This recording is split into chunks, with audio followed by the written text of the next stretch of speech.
Welcome to AP23 news.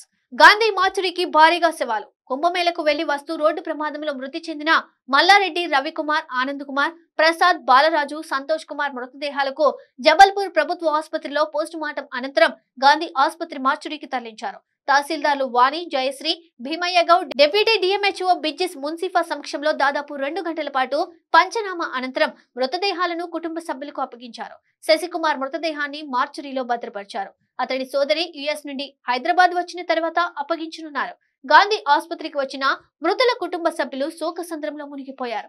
మృతుల లగేజీలు mortuary వద్దే ఉండిపోయాయి. కుటుంబ సభ్యులు తీసుకెళ్లలేదని తెలిసింది. 50 లక్షల చొప్పున ఎక్స్గ్రేషియా చెల్లించాలని మృతుల కుటుంబాల సభ్యులు డిమాండ్ చేశారు.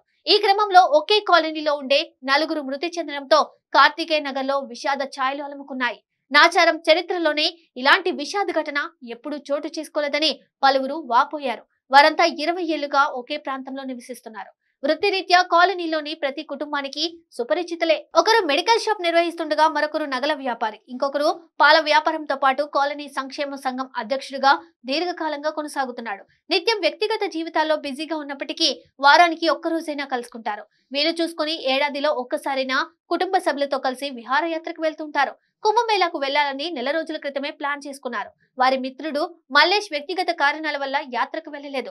4 మిత్రులు ప్రాణాలు కోల్పోవడంతో మల్లేష్ కన్నీరు మున్నీరవుతున్నాడు. రవికుమార్ కుంభమేళాకు వెళ్లడానికి ముందు కుమార్తె అంజలికి పెళ్లి చూపులు అయ్యాయని, ఈ నెల 17న నిశ్చితార్థం, 25న పెళ్లి జరగాల్సిన ఇంట్లో విషాదం జరగడంతో కుటుంబ సభ్యులు గుండెలు విలిసేలా రోధిస్తున్నారు. ఏడాది క్రితం సంతోష్ భార్య మృతి చెందడంతో 8వ తరగతి చదివే వరుణ్, 6వ తరగతి చదువుతున్న ప్రణీత్ ను కీసలలోని హాస్టల్లో ఉంచి చదివిస్తున్నారు. తల్లి మరణించిన ఏడాదిలోపే తండ్రి మృతితో ఆ 2 చిన్నారులు అనాథులయ్యారు. తండ్రి మృతితో వరుణ్ సొమ్మసిల్లి పడిపోవడంతో స్థానికంగా ఓ ప్రైవేట్ ఆసుపత్రిలో చేర్పించారు.